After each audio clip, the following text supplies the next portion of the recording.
أنا ما قلت ليش هو معي وزير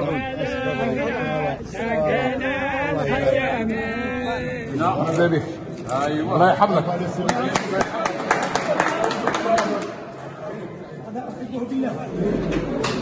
الله الذي أعظم على عباده النعم وجعل القرآن والذكر لأوليائه حصنا وجنة. الشهداء الآن ينظرون إلينا، ماذا فعلنا في الجزائر من ورائهم؟ فهم ينظرون إلينا، وكلما توفي واحد منا وخاصة منا نحن المجاهدين، كلما توفي واحد يقولون وش عملتوا في الجزائر من ورانا؟ وش عملتوا في الأمانة اللي خليناها لكم؟ وش عملتوا الأمانة التي الجزائر التي استشهدنا من أجلها؟ ماذا فعلتم؟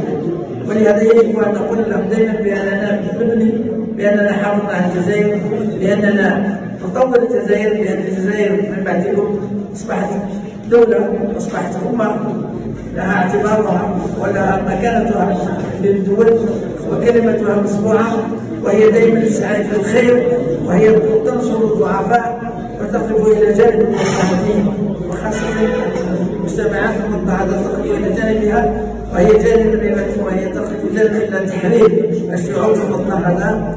والجزائر ما زالت الآن على عهدكم، هذا العهد الذي سجلتموه في ميثاق الجزائر. هذا من الدعاة الذي سجله الشهداء في ميثاق الجزائر هو الذي نمشي عليه جميعا، وهو الإيمان بالله وبرسوله وبالوطن والدفاع عن الوطن والعمل من أجل الوطن. ونحن نتوجه دائما إلى الشباب الذي يجب عليه أن يكون على خطى المجاهدين وعلى خطى الشهداء، وأن تكون الجزائر هذه الأمانة وهي حبس المجاهدين، حبس الشهداء.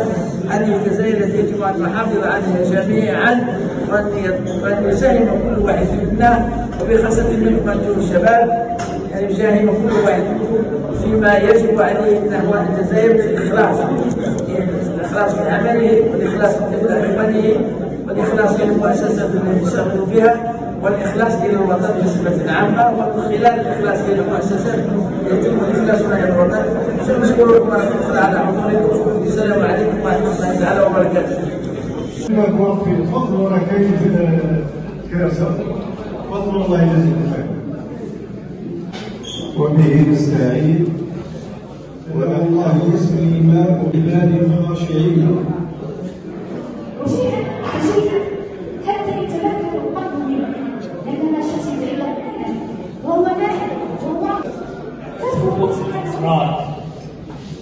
ومصدر الأنوار ومدار فلك الجلال وقطب الجمال.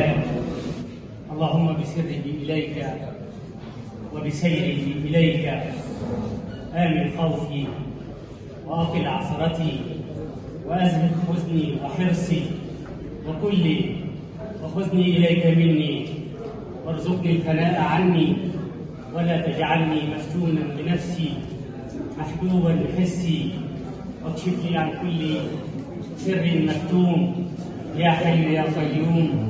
اللهم آمين. وبعد،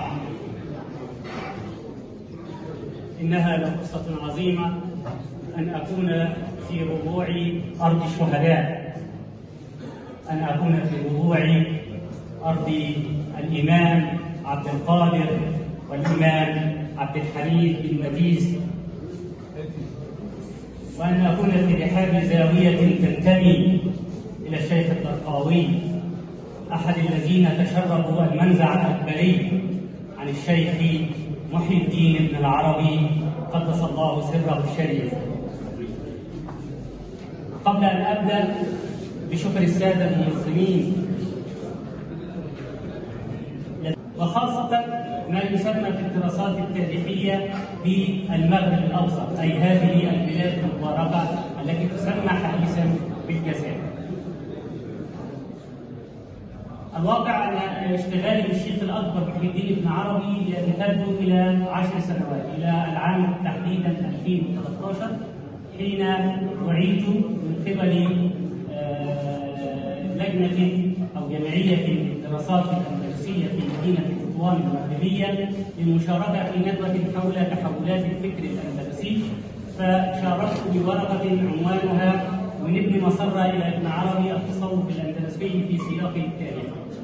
لكن كما تعلمون الورقة التي تقال في مداخلة علمية تكون محصورة بعدد معين من الكلمات أو الصفحات، فوجدت أن الخرق اتسع الراتب، فإذا بالدراسة صارت فصلا، وإذا بالفصل صار مشروع كتاب. هذا كتاب أعمل عليه منذ 10 سنوات ولم أنتهي منه إلى الآن. صار المجلد الأول منه قد جاوز 500,000 كلمة، والمجلد الثاني بنفس الحجم فقط.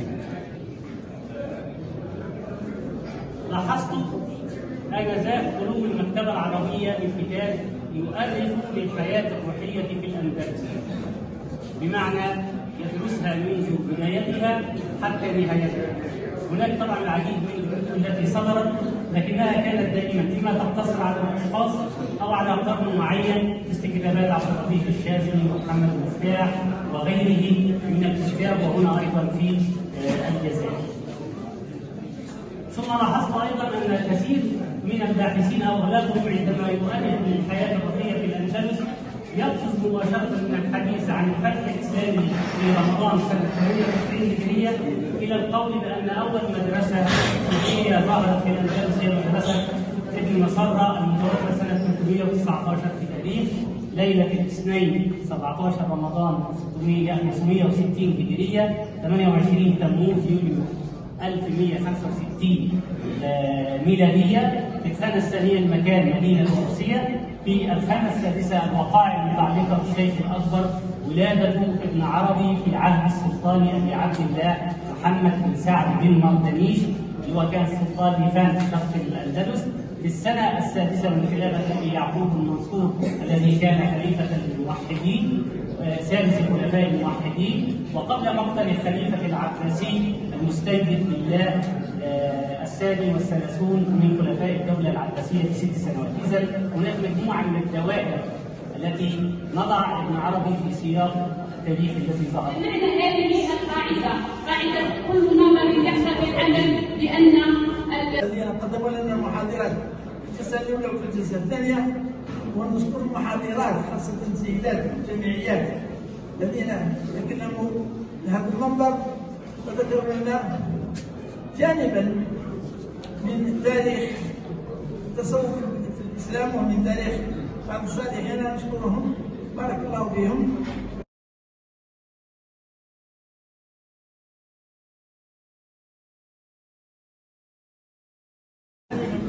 ما شاء الله. تفضل. هذا اللقاء يعني تقليد حسن جدا، لانه يجمع بين متخصصين في التصوف وبين علوم الطريقه، وبناء على هذه المؤتمرات مستقبلا من شأنه ان يعزز من السلم الاجتماعي، ويعزز من تقديم وجهات النظر، ويعزز ايضا من تعزيز الهويه الصوفيه لدى المريدين، كما يمنحنا رسالة حب وسلام وإخاء أن الصوفية دائما كانوا أبدا دعاة سلام، وأبدا دعاة احترام أهلها.